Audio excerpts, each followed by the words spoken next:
श्री स्वामी समर्थ. स्वामी समर्थ यांची मूर्ती अतिशय प्रेरणादायी आहे. ती घरात ठेवल्याने अत्यंत सकारात्मक लहरी अनुभवास येतात. मात्र इतर शोभेच्या वस्तूंप्रमाणे ती घरात न ठेवता तिची आदरपूर्वक प्राणप्रतिष्ठा करावी आणि मगच ठेवावी. मग भले ती भेट म्हणून मिळालेली असो किंवा विकत आणलेली असो, त्या मूर्तीची योग्य प्रकारे पूजा होणे आवश्यक आहे. पंतप्रधान नरेंद्र मोदींनी देखील 14 ऑक्टोबर रोजी स्वामी भक्तांकडून अशीच एक सुंदर स्वामी समर्थाची मूर्ती भेट म्हणून मिळाली. त्याबद्दल आदरपूर्वक उद्गार काढत मोदींनी ट्विट केले आहे की आज स्वामी समर्थ यांचे स्मृतिचिन्ह भेट म्हणून स्वीकारण्याचे भाग्य मला लाभले आहे. हे मी कायम जपणार आहे. त्यांचे उदात्त विचार आणि शिकवण कोट्यावधी लोकांना प्रेरणा देत आली आहे. त्यांचा आपल्या समाजाप्रती असलेला दृष्टिकोन प्रत्यक्षात आणण्यासाठी आम्ही सदैव प्रयत्नशील राहू. अशी स्वामी कृपा आपल्याही बाबतीत घडली किंवा स्वामींचा सहवास मिळाला म्हणून स्वामी समर्थाची मूर्ती घरी विकत आणली तर तिची घरात किंवा देवघरात प्रतिष्ठापना कशी करावी ते जाणून घेऊ. स्वामींची मूर्ती प्राणप्रतिष्ठा केल्यामुळे अधिक सचेतन होते आणि ती मूर्ती शोभेची न राहता तिला देवत्व प्राप्त होते. स्वामींची मूर्ती शक्यतो देवघरात स्थापन करावी. मात्र जागेचा अभाव असेल तर घरातील अशी जागा जिथे आपल्याला कायम पावित्र्य राखता येईल अशी निवडावी. स्वामींची मूर्ती भेट मिळाली असेल तर उत्तमच. विकत घ्यायची झाल्यास स्वामी केंद्रातून तथा मठातून घ्यावी. मूर्ती स्थापनेसाठी चतुर्थी, एकादशी, पौर्णिमा अशा तिथी किंवा गुरुपौर्णिमा, दत्त जयंती असे दिवस निवडावेत. गुरुपुष्यामृत योगावर मूर्ती स्थापना करणेही योग्य ठरते. जवळपास यापैकी कोणता शुभ मुहूर्त नसेल तर कोणत्याही गुरुवारी मूर्ती स्थापना करण्यास काहीच हरकत नाही. स्वामींची मूर्ती स्थापना घरच्या घरी देखील करता येते, परंतु ब्राह्मणांना बोलवून मंत्रोच्चारण करत पूजाविधी करत प्राणप्रतिष्ठा केल्यास घरातील नकारात्मकता नष्ट होते.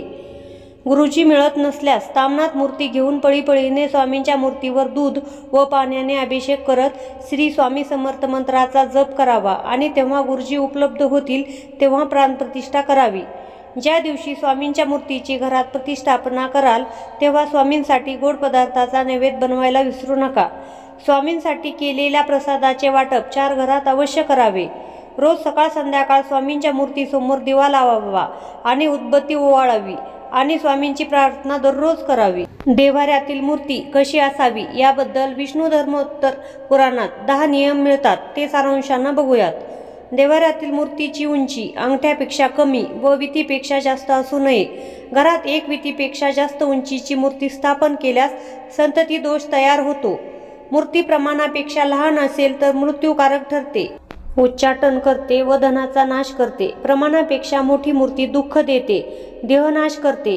आपल्या घरात अशा मूर्ती असतील तर विसर्जित कराव्यात. साई भक्त शिर्डीहून सर्रास वितीपेक्षा मोठ्या मूर्ती आणतात व घरात ठेवतात.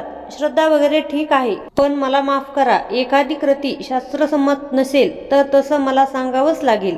देवाची शांती रूपातली प्रतिमा ठेवावी, म्हणजेच नाचतानाचा गणपती, राक्षसाला मारताना देवी, तांडव करताना शिव अशा पद्धतीच्या मूर्ती नकोत. देवाच्या जीवनचरित्रातील एखादा प्रसंग दाखवणारा चित्र किंवा मूर्ती पूजेत ठेवू नये. श्री हनुमान रावणाची लंका जाळतायत असं चित्र एका क्लायंटच्या देवघरात पाहिल्याचं मला स्मरतंय. देवीच्या किंवा खंडोबाच्या प्रत्यक्ष युद्ध करतानाच्या प्रतिमा सर्रास ठेवल्या जातात, ते शास्त्रसंमत नाही. देवाची नजर समोर असावी, वरच्या दिशेने तिरकी किंवा झुकलेली नजर नसावी. मूर्तीची नजर वर असेल तर घरात मृत्यूकारक घटना घडतील, खाली असेल तर दुःख आणि तिरकी असेल तर धननाश अशी फळं मिळतील. मूर्तीचं मुख सरळ असावं, एका बाजूनं कललेलं किंवा वर खाली झुकलेलं किंवा तिरकं नसावं. मूर्तीचं मुख फिरलेलं असेल तर कुटुंबाचा नाश होतो. मूर्तीचं मुख पूर्व बाजूस फिरलेलं असेल तर धननाश आणि दक्षिणेकडे फिरलेलं असेल तर मृत्यूकारक अशी फळ मिळतात. मुख पश्चिमेला झुकलं असेल तर मुलाचा मृत्यू होतो. पूर्वेला झुकलेलं असेल तर भीतीदायक असतं असं विष्णू धर्मोत्तर पुराण सांगतं. मूर्तीचा चेहरा शांत आनंदी असावा. तिच्या चेहऱ्यावरचे भाव दुःखी, रागीट किंवा कठोर असू नयेत. कठोर मुद्रेच्या मूर्तीमुळे भीती आणि रागीट चेहऱ्याच्या मूर्तीमुळे धोका व सौंदर्याचा नाश अशी फळं मिळतात. मूर्ती भडक रंगाच्या नसाव्यात. भडक मूर्ती भीती देते. रंग सौम्य आणि मनाला प्रसन्न करणारे असावेत. मूर्तीचे अवयव प्रमाणापेक्षा लहान किंवा मोठे असू नयेत. प्रमाणापेक्षा पातळ कंबर असलेली मूर्ती क्षुधा आणि भीती वर प्रमाणापेक्षा मोठी कंबर असलेली मूर्ती मृत्यू देते. हल्ली चांगले कारागीर फारसे उरले नाहीत. शिवाय मूर्तीचं उत्पादन करताना त्याकडे प्रोडक्ट म्हणून बघितलं जातं. त्या श्रद्धेने वगैरे बनवलेल्या असल्याचं काहीच कारण उरत नाही. म्हणून मूर्तीचं सर्व अवयव व्यवस्थित कोरलेले आहेत ना याची पुन्हा पुन्हा खात्री करावी. बोटांकडे विशेष बारकाईनं लक्ष द्यावं. 5 ऐवजी 6 किंवा 4 बोटं असलेल्या मूर्ती सर्रास आढळतात.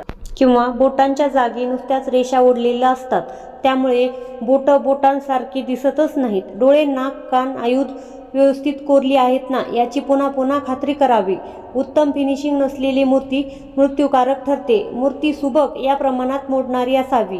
ती तशी नसेल तर उत्तमात उत्तम ब्राह्मणाकडून तिची प्राणप्रतिष्ठा केली तरी त्यात देवाचा अंश शिरणार नाही. अशा मूर्तीत पावित्र्य कधी येणार नाही. उलट अशा मूर्तीला पिशाच, दैत्य आणि दानवांची बाधा होईल असं विष्णू धर्मोत्तर पुराण निक्षून सांगतं. खंडित मूर्ती घरात अजिबात ठेवू नये. मूर्तीचा एखादा अवयव तुटला, चीर गेली, रंगाची खपली उडाली तर अशी मूर्ती पाण्यातच विसर्जित करावी. झाडाखाली, मंदिरात वगैरे बेवारस सोडून धर्महानी करू नये. मूर्ती सुबक असेल तर आयुष्य, कीर्ती, संपत्ती आणि भौतिक सुखात वाढ होईल. नसेल तर विपरीत फळं मिळतील. श्री स्वामी समर्थ.